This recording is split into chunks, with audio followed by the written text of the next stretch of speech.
I'm a coffee lover, and recently I've made the switch to organic or fair trade or locally prepared coffee grinds.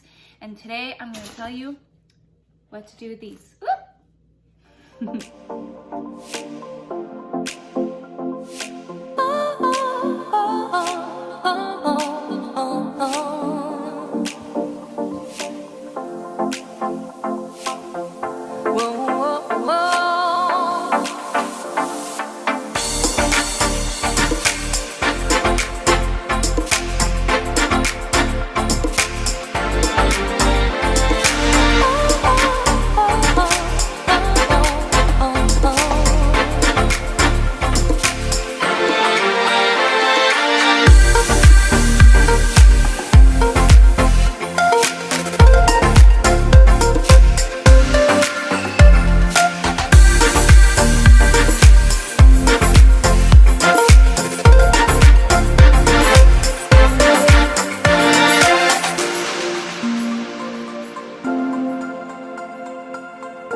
Cheers.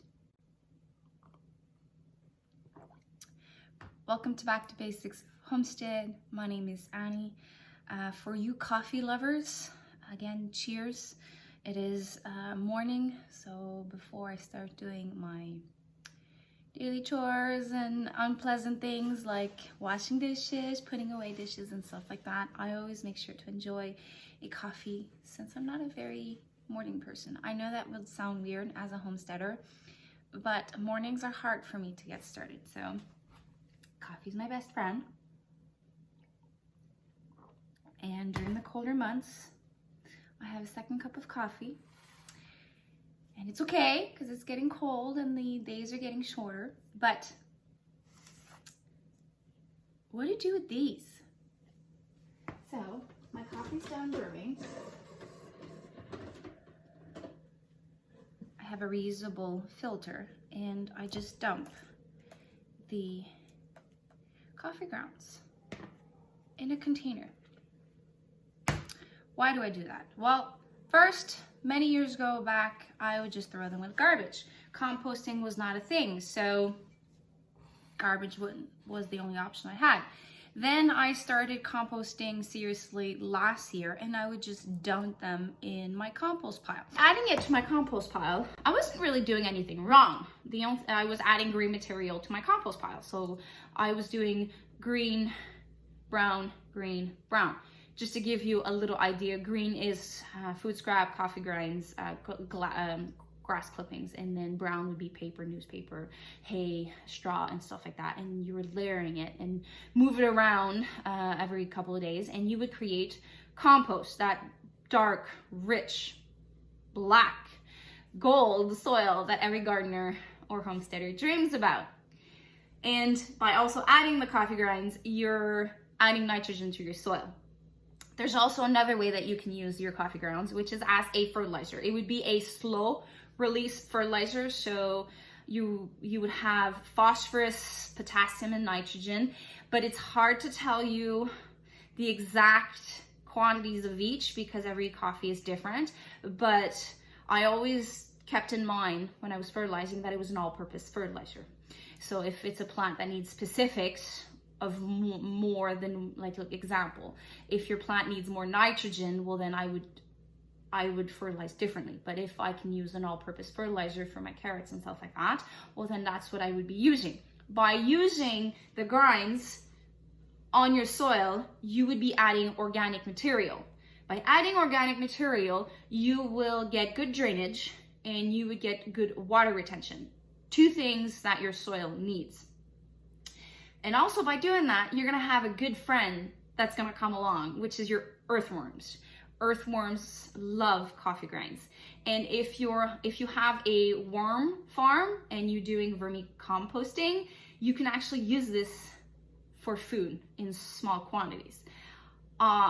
I am dreaming of starting a worm farm. Like I've taken notes here and there, and I have put a wish list of books that I want, and there's a worm farm book that I really want to get myself and I want to get my farm started, but with everything going on and there's so many projects I have, I just can't do it. But I'm gonna cross the bridge when I get there, because basically what you're doing is you're feeding food to your worms, and your worms are giving you fertilizer. So it's like free, almost free, but then you still have to do certain things. But in the end, you get like a free fertilizer similar to this. Sorry, got sidetracked.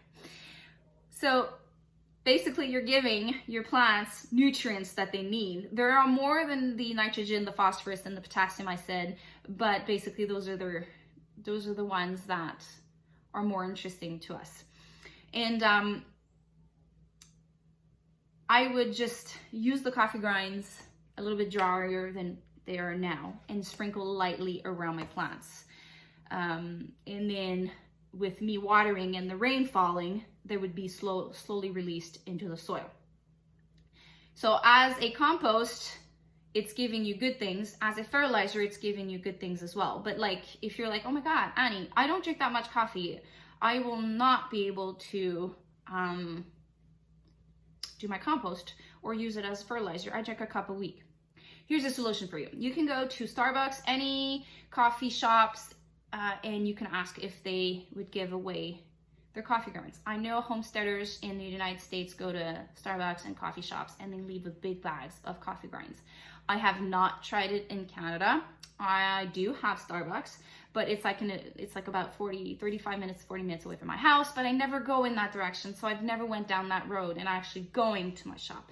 But I'm sure with either any social media, if you can't find a coffee shop or Starbucks or whatever near you, I'm sure with social media, if you do a post about I'm looking for coffee grinds, someone somewhere close to you will be able to help you out. I'm not the only coffee lover out there. I know there's a lot of us, so I'm sure that you would be able to find coffee grinds locally to you. So if you're a coffee lover like I am, don't throw these away. If your gardening season is finished and you don't know what to do with them, just freeze them and thaw them in the spring. And then if your compost needs green, or you just want to use it as fertilizer, like you have options by freezing it. I know that's what I'll be doing. My season is near over. I probably have the month of November, maybe the month of December in the high tunnel. But once that is done, I'm just gonna freeze it, thaw it, and use it as is or as needed in the spring. I can't believe I'm saying that. I feel like, tell me if I'm not alone, I feel like it was June not long ago, and then I went out yesterday and I had to take out this. And I was cold. I'm so not ready for the cold. So tell me in the comments below if you're like me and you're like, oh my God, how did it get so cold so fast?